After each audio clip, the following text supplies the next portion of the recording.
Good morning, Shiloh Baptist Church. You know, thought I'd stir the pot a little bit and stand over here today. I like this side better. Gosh, I'm going to get in trouble. Let me go over here. Equal opportunity offender, that's what I am. Oh, goodness. You know, Chad shared that, think about that for a second. Ron, in 30 years at Columbus, and all the other times that he's interimed and different things that he's done, twice in 30 years that he's been out, right, with sickness. And then to be twice in a row. And I've got my own interesting statistics that, you know, I didn't preach near as long, but I've got some pretty cool stats of my own. I've never preached twice in a row, so in the last 30 years. So we've got that in common. You didn't see that coming, did you? Chad did. I told Chad. He knew. Man, I want to jump in this morning. It's interesting. I don't know why God has kind of been working it this way with me in regards to preaching and last minute, but I have my own ideas on that. I really do believe this, that right now it's God's way of saying, I told you last week, I pray a prayer, humble yourself before the Lord. And I know that is something I struggle with, is humbling myself, right? I can admit that. I like to be in control. I like to do things a certain way. I've been raised to work hard. I've been raised to, if you need to take charge and all those things, and that's good. Those are good things. But if we get to a point where we stop humbling ourselves before the Lord and realizing I can't earn what He has to give me, right? And so I really do think part of the reason that have been these 11th hour time frames for me is because it can't be me. It can't be me up here, right? It just can't be, and it doesn't need to be, and it's not Ron up here week after week. It has to be of the Lord, because you don't want to hear what I have to say. You really don't. And so as I've been digging in, I started again this year. I think I shared with you guys last year that had really been convicted that God wanted me to chew through the Word. And if I can sit down and stream a TV series, you know, show after show after show, why can't I do that with the Word of God? That was a big conviction in my heart. And so I decided I was going to read it in 90 days. And I did, and it was changing, life-changing. Because that's about anywhere from 30 minutes to an hour of just straight reading to be able to pull that off the way I read, much less taking notes. And so as the year started, I really felt this was what I was supposed to do again this year. And so I started with that. And so Chad calls me and we talk about, you know, Ron being out. And my initial thought, what I have in my heart is just restoration, right? That's just kind of this immediate theme. And I'm in the process at that moment of reading through Jacob's life, right? And Jacob made it really a lot harder than it had to be, right? From tricking to get his birthright. And his mom helped him with that. I mean, this wasn't just Jacob, but Jacob's whole process in life, we see this underlying thing. Jacob got involved and meddled in what God was doing. He wanted it his way. He loved God, and he would go to God, but he still, maybe I'll get the sheep to drink out of this water where their color will change, and then I'll get extra sheep that'll be mine. And go back and read that story. It really prefaces where we're going to end up today. But so I look at Jacob and I think about that picture of restoration. That's kind of where I thought I was going to go. And then as I turned and I moved on, I was into the story of Joseph. And that was it. That's what I knew God had for us today. And so my title of this message, I usually don't come up with a title till, you know, after the message is over and whatever. But this week was the goodness of God. Because through all of that, we see God's goodness. We see His goodness never faded, never failed. It was always there.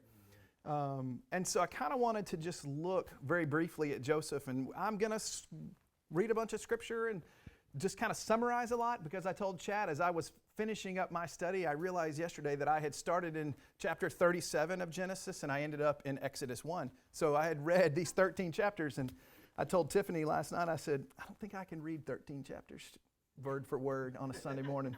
Might be better than anything I could deliver, but anyway. So here's a little bit about Joseph. He was born in Paddan Aram to Jacob and Rachel. He is a grandson to Isaac, a great-grandson to Abraham. He's one of 13 children, 11 brothers and one sister. He is number 12 in that order. Benjamin is his baby brother. That's important. He's a part of a blended family. Leah, Bilhah, and Zilpah were the mothers of all of his brothers and one sister, right? Because if you think about Jacob, Jacob was tricked by Laban to marry the younger sister first and then the older sister. So he had married both. Then they had issues conceiving. And so they said, hey, here's my maidservants so that you can have a son. So then he had sons through the maidservants. And then went back to the wives and they were able to conceive. And so there's all of this. So there was some serious family drama going on with Joseph, right? At the cover of night, Jacob takes all of his family. Joseph is 6 at this time. And tries to flee from Laban. Takes off and goes. And so I know from my own son, the things that he remembers that happened to him at 4 and 5 years old, Joseph, who was 6 at this time when this is all happening, I know Joseph had an understanding of everything that Jacob had been through. He saw his father wrestle with God and saw the change in his life. So he's seen his father and he's seen all the drama and the manipulation and the lying. If he hadn't seen it all, he's heard about it, I'm sure. Kids talk, everybody talks, right? So he had this understanding, but then he begins to see a transformation in his father as Jacob begins to wrestle with God and God renames Jacob to Israel. How does that show up when your dad comes back and, by the way, y'all are to call me Israel now. I'm no longer Jacob, right? I mean, so all these things are what a 6-year-old boy is understanding. But our story today picks up with Joseph, and he's 17 years old. We're in chapter 37 of Genesis. He's out in the field with his brothers, Dan, Naphtali, Gad, and Asher. So that's the 4 brothers that were from the 2 maidservants, right? And we see that Jacob, the Bible tells us Jacob loved Joseph more than the rest. Man, can you imagine if you knew that your sibling was loved more? I mean, you may feel that way. You may think it. I know they love her a lot more than me. But can you imagine knowing that, right? And they knew it. Trust me, they knew it. Jacob gave Joseph a tunic of many colors. You know it. You know the story, right? But the tunic, the understanding is that tunic would have been longer to the wrist and to the ankles with all the colors, representing a man that didn't work hard, that others worked for. Right? So this was this prominence that he had been given. So even if they, just kind of felt that he loved him more, they saw it every time they saw him wear his coat of many colors. Oh, here comes his little brother. And he's the little guy, right? He's number 12 of 13. So he had his first dream in chapter 37 where he tells, you know the story. He has the dream. And they're out and they've got the sheaves and everybody's got a sheaf, all of his brothers, and all of their sheaves bow down to Joseph's sheaf. And his brothers are like, so what are you trying to say here? We're going to all bow down to you? And at first I'm thinking, man, he's getting this dream and he doesn't really understand what's going on and he's just sharing it with his brothers. Okay, he's 17 years old, right?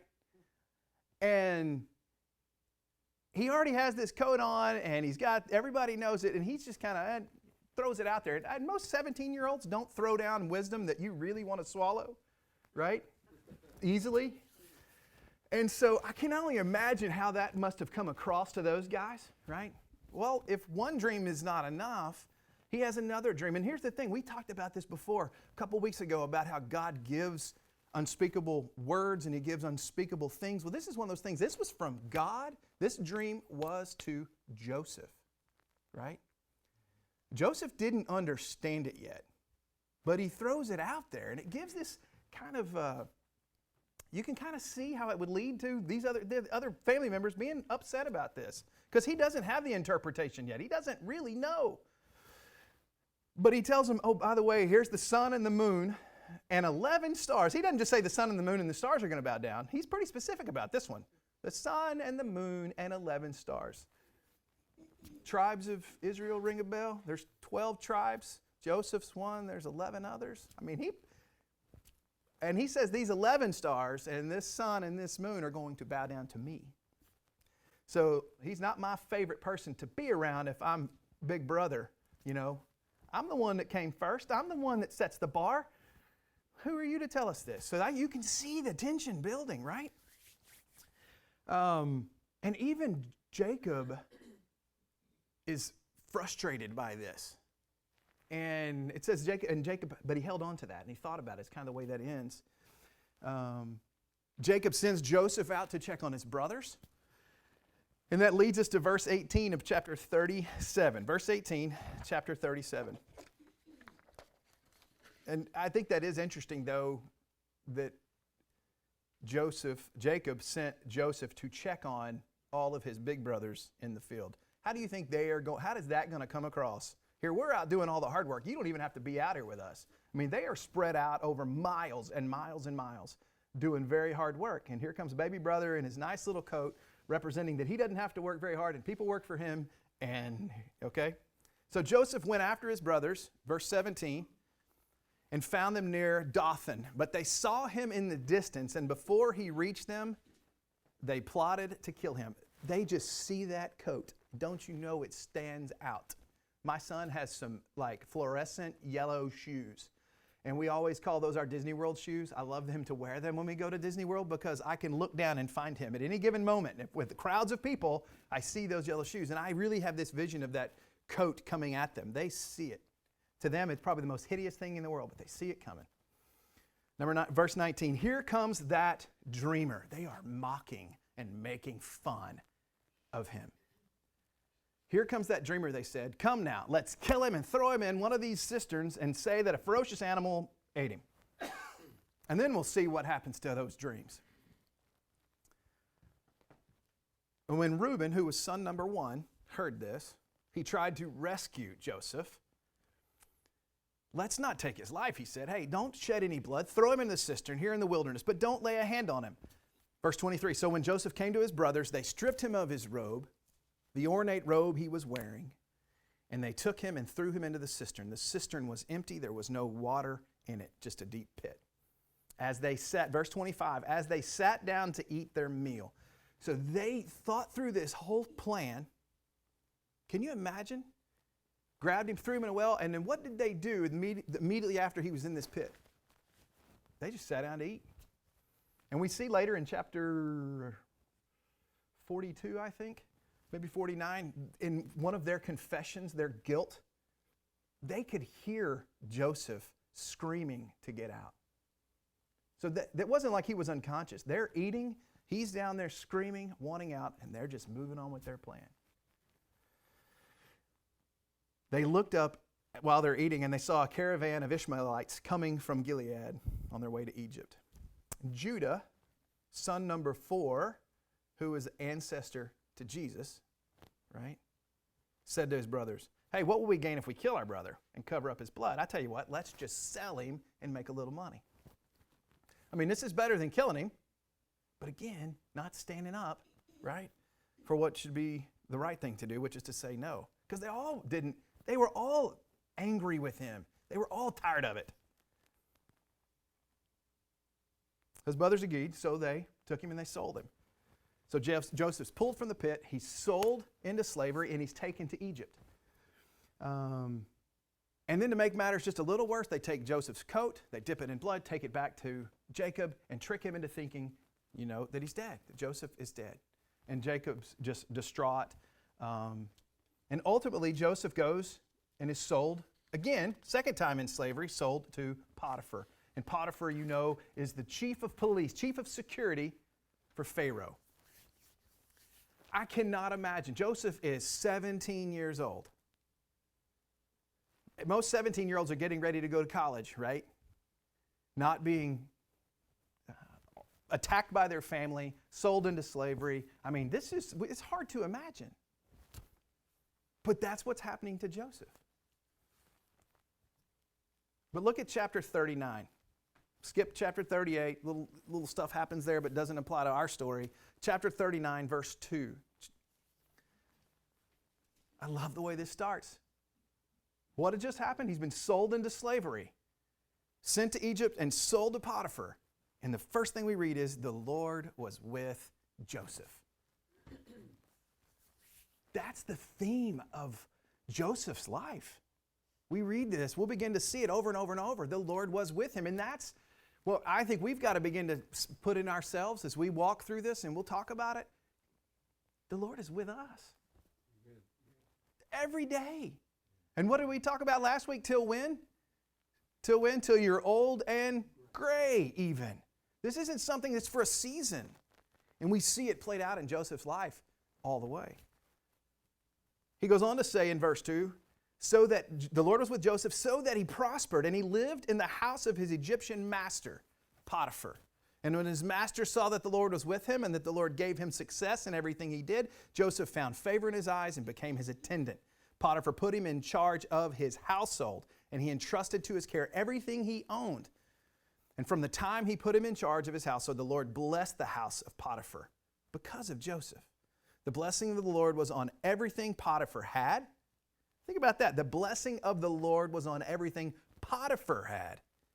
So not only did that blessing and God being with Joseph, it went into everything Joseph touched, who Joseph was around. We are around people all the time that do not know God, and the blessings of the Lord can be spread to them just by us being around them, not being stuck in our own little huddles, not being stuck in our own little world, but taking who we are as children of God into a lost world. We can take those blessings of God and spread that. That's good. That's God. So Potiphar left everything he had in Joseph's care. With Joseph in charge, he did not concern himself with anything except the food he ate. Potiphar is the head of security for Pharaoh. So he is deep in the weeds in all of this.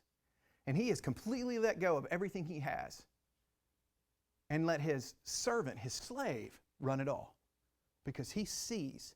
And that's what's interesting. I believe this beyond a shadow of a doubt. Even more so today in the world that we live. It is our walk that will make a difference, not the words that we speak, not the way I tell you to love Jesus, but how I live it, how I show it.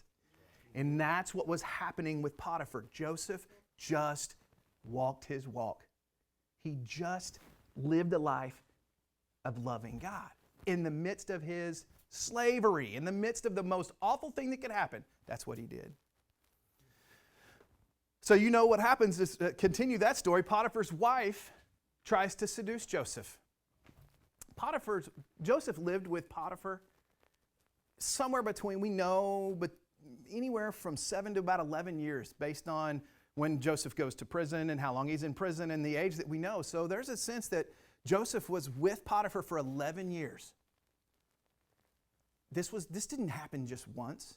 I'm convinced of this. This was something that was ongoing. Potiphar's wife trying to seduce Joseph, and he continued to walk away from that. He continued to turn from that.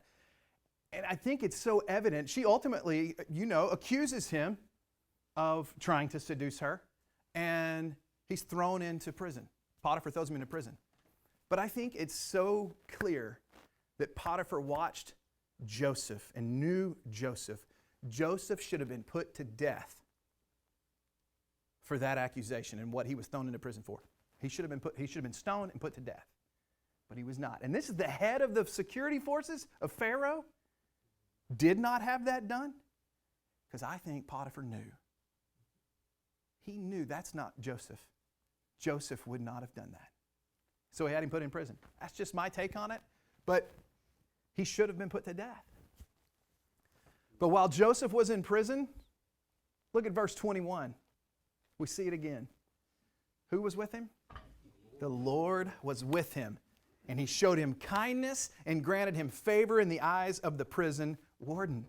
It's the same thing. It's the life that Joseph chose to live in the midst of his struggle, in the midst of his crisis, he just kept loving God, going about his business, honoring the Lord in everything he did. So the warden put Joseph in charge of everything. We see the same thing happen again. This is unheard of. You wouldn't do it. You would not give the lowest person in your company charge over everything that you have. You wouldn't give your 5-year-old charge of your finances, right? I mean, there's some things that just don't make sense. And this doesn't make sense unless they saw something that was greater than anything they could explain. The warden paid no attention to anything under Joseph's care. Joseph was free to roam about the cabin and nobody cared. He could have left. I believe that. Nobody cared what he was doing. They knew Joseph wouldn't lie. Joseph wouldn't cheat. Joseph wouldn't steal. Joseph won't escape. I mean, he's not supposed to. Even though he's there for no reason. But, okay, but he just honored God. And so, again, we see the same thing happening. And while he's in prison, he meets a couple folks, I can imagine, because he's in charge of everything. Pharaoh is a little cantankerous, right? And all of a sudden we see Pharaoh's baker and cupbearer in prison. His bartender, that's who he sees in prison. All of a sudden he got mad at him for whatever reason and he threw him in the pen. And he meets these guys and he talks with them and he overhears them talking about dreams. They've each had a dream. And he helps them with it. And he said, well, I can tell you what your dream means. And so he interprets their dream. A couple days later, everything that Joseph said comes to pass. And the baker is killed and the cupbearer is restored. He's back in his good graces and the good graces of Pharaoh. And the cupbearer forgets who helped him with all this and laid all this out there. We read and goes on about his business. And so here's Joseph, still stuck in prison. For 2 years, he's in prison for something he didn't do. And ultimately, Pharaoh has a dream, a couple of them. And, the cupbearer says, wait a minute, I know the guy who helped me out when I was really in a bad spot. And he's in prison right now. Pharaoh calls him, comes before the Lord, comes before Pharaoh. And I love what Joseph says. Look with me, chapter 41, verse 16.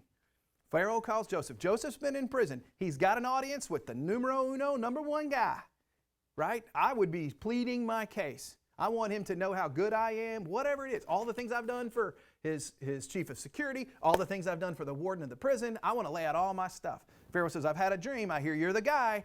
And what does Joseph say? I cannot do it. The very first thing out of his mouth is to be sure that he receives no glory, but that God is about to receive the glory. This is of the Lord. This is not of me. This is not of Joseph. This is of God. And we have those times in our life when we are around our friends, family, acquaintances, people we run into, when we're praying for somebody, man, thank you for your prayers. My child was this, or my cancer was that, or whatever it may be. And in those moments, we should point that right back. Hey, I didn't do it. God did that. I just prayed. I just prayed. And it's not about us taking credit, but it's about us giving glory. Amen. That's where we're supposed to be. So Joseph interprets the dream. 7 years of abundance, 7 years of famine. Pharaoh puts Joseph in charge of everything. Joseph becomes number 2, only to Pharaoh. That is hard to fathom. From slavery, from the pit to number 2, the highest place in the land, only to Pharaoh, only second to Pharaoh. Joseph's now 30 years old. And during the 7 years of abundance, Joseph stored up so much grain, the Bible says he stopped taking record because it was beyond measure. Verse 49 says, the quantity of grain stored was like the sand of the sea. We can't outgive God. We can't outdo God. All we got to do is be right with God.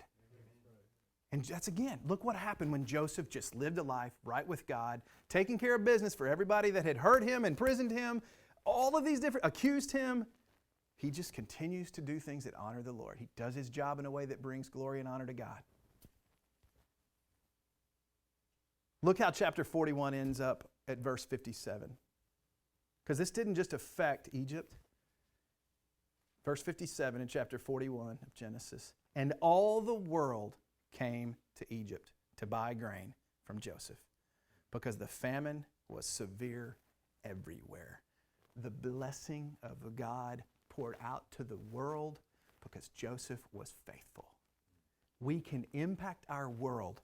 They will begin to see things they don't understand. Where are these blessings coming from? Just by being around us, if we will just live a life that points people back to God, if we will give God the glory, if we will let Him be the leader of our lives in every situation, whether you're in prison for something you didn't do or didn't deserve, in the good and the bad, give it to God and let Him lead. We see that theme. God was with Joseph with every aspect. In chapters 42 through 45, we learn that Joseph is now 39 years old. He left when he was 17. Now you think of all the things that have happened, and just really that's not a long span. That's a lot of stuff and in just a few amount of years, he's impacted the world. Famine was now has made its way to Jacob and his brothers in Canaan. Jacob sends all the brothers, except for Benjamin, to get grain from Egypt. I mean, it's hit everybody. The brothers end up standing before Joseph and have no idea who they're standing before. Joseph sends them back and forth several times, trying to get them to bring Benjamin back to him. And then finally, when Joseph can't take it anymore, and really that's what it becomes, Joseph can't handle what's going on anymore, and he just screams out. He tells everybody to get out of the room. Chapter 45, verse 1. And I want to read, this is a little long passage, but this is the culmination of what God is about to do and has done, and how the plan is coming together, and the goodness of God, how it's all working. Then Joseph could no longer control himself. Was having a hard time. He could no longer control him. It is welled up to that extreme before all of his attendants. Have everyone leave my presence. And so there was no one with Joseph when he made himself known to his brothers. And he wept so loudly that the Egyptians heard him. And Pharaoh, his household, heard about it. Joseph said to his brothers, I am Joseph. Can you imagine? Because just for a second, I know I've been one of those brothers. Have you ever been one of those brothers, one of those sisters, one of those people who you just, I've been on the other side in people's lives. And I go on about my business and I forget about it. And in this moment, they're standing before Joseph. I am Joseph. Can you imagine what it must have been like to hear that word? For one sense, they probably were relieved. Here he is. They knew they sold him into slavery, but I'm sure that at some point they began to think he's dead. He has to be. Then there was probably the other side where, oh no, that's Joseph. I'll keep it a little light. But his brothers were not able to answer him because they were terrified. Verse 4, then Joseph said to his brothers, come close to me. And when they had done so, he said, I am your brother Joseph, the one you sold into Egypt, in case you forgot. And now, look what he does immediately. And now, do not be distressed and do not be angry with yourselves. He just forgave them and relinquished them from all wrongdoing.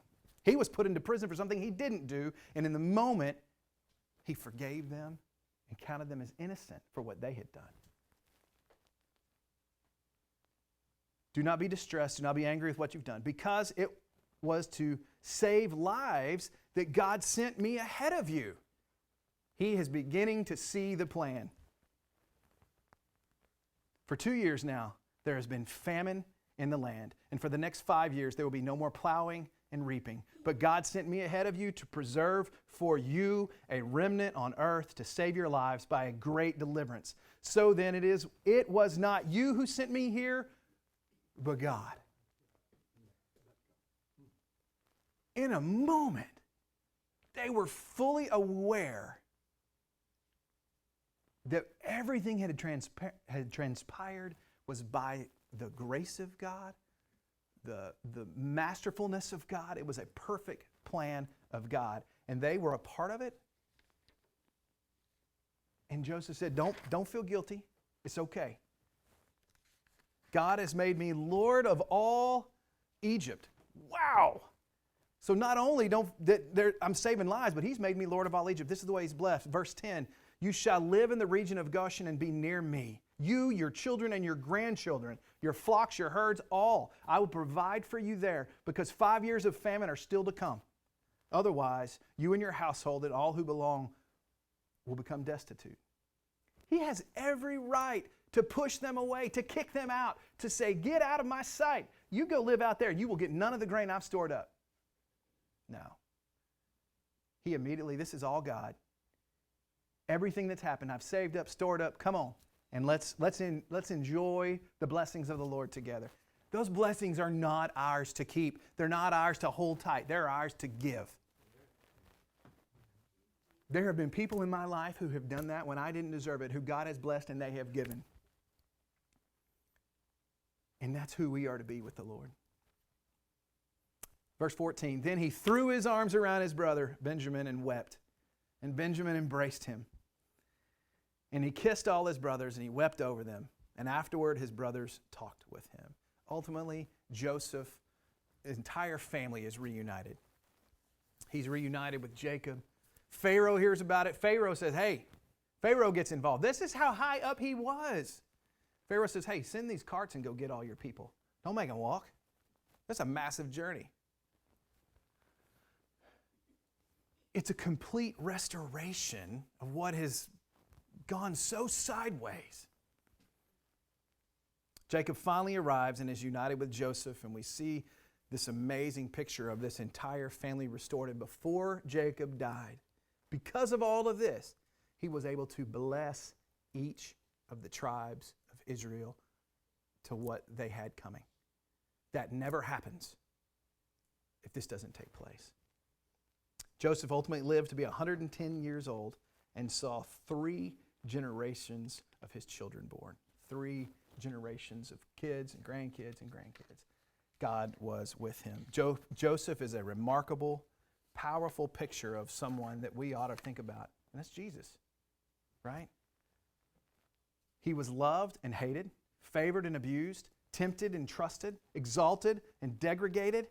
Yet at no point in the 110-year life of Joseph did he ever seem to get his eyes off of God or cease to trust him. Adversity did not harden his character. Prosperity did not ruin him. He was the same in private as in public. He was a great man. That's by James Boyce, a pastor and theologian. But I loved it because that is truly, that's as we read through all of that, that is the God that we serve. That's who Joseph served, and he did it in such a way that patterned Jesus' life.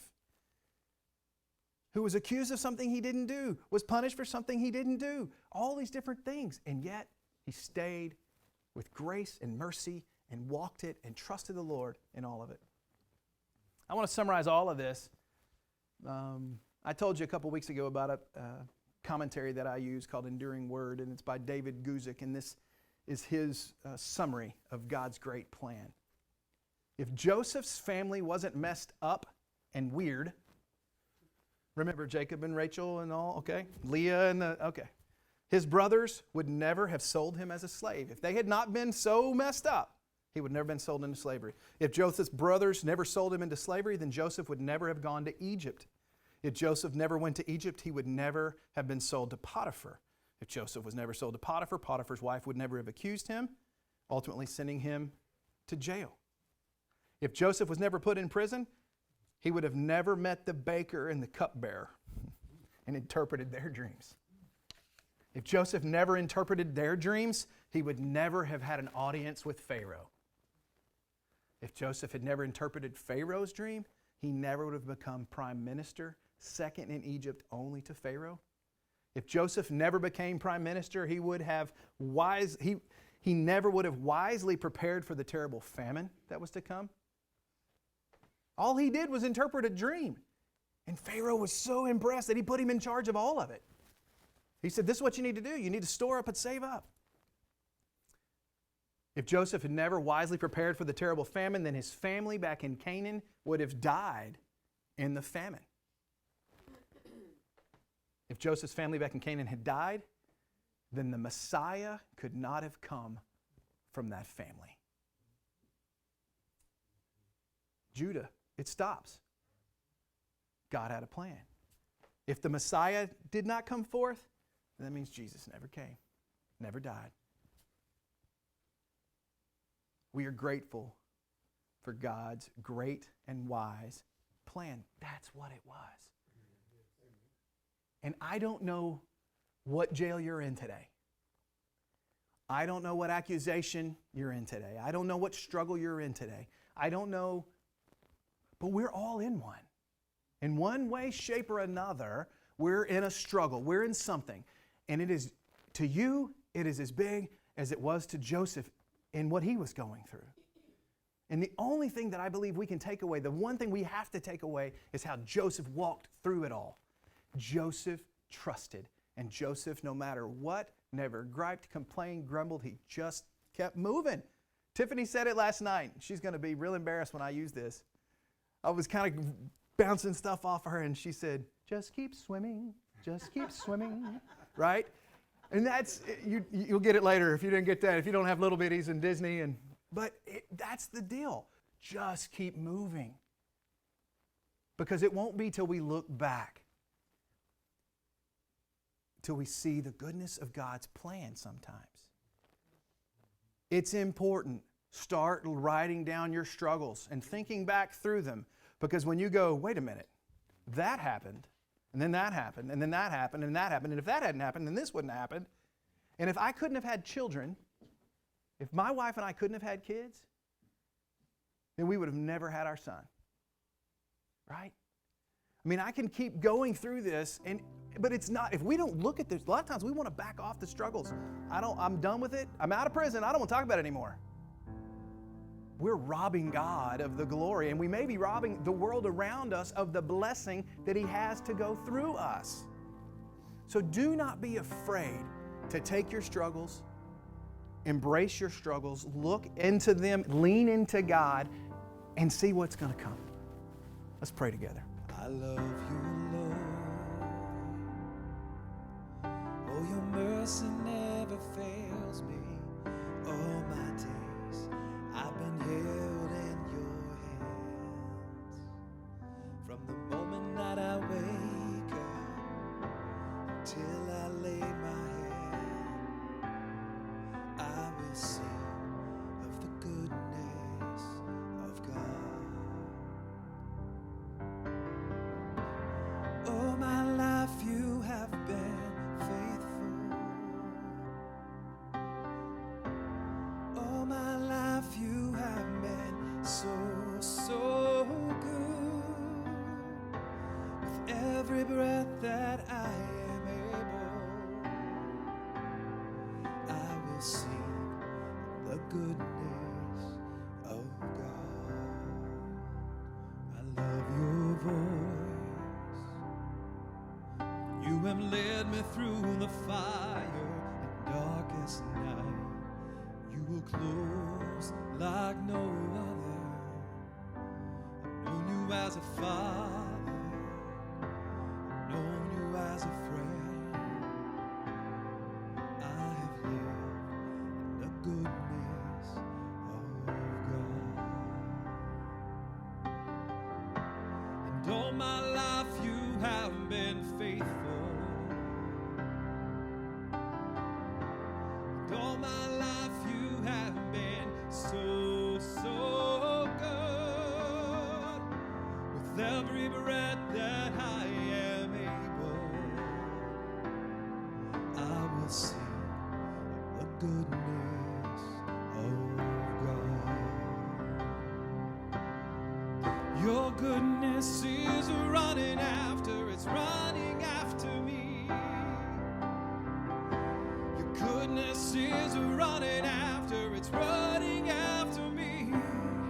With my life laid down, I'm surrendered now. I give you everything. Your goodness is running after, it's running after me. Your goodness is running after me.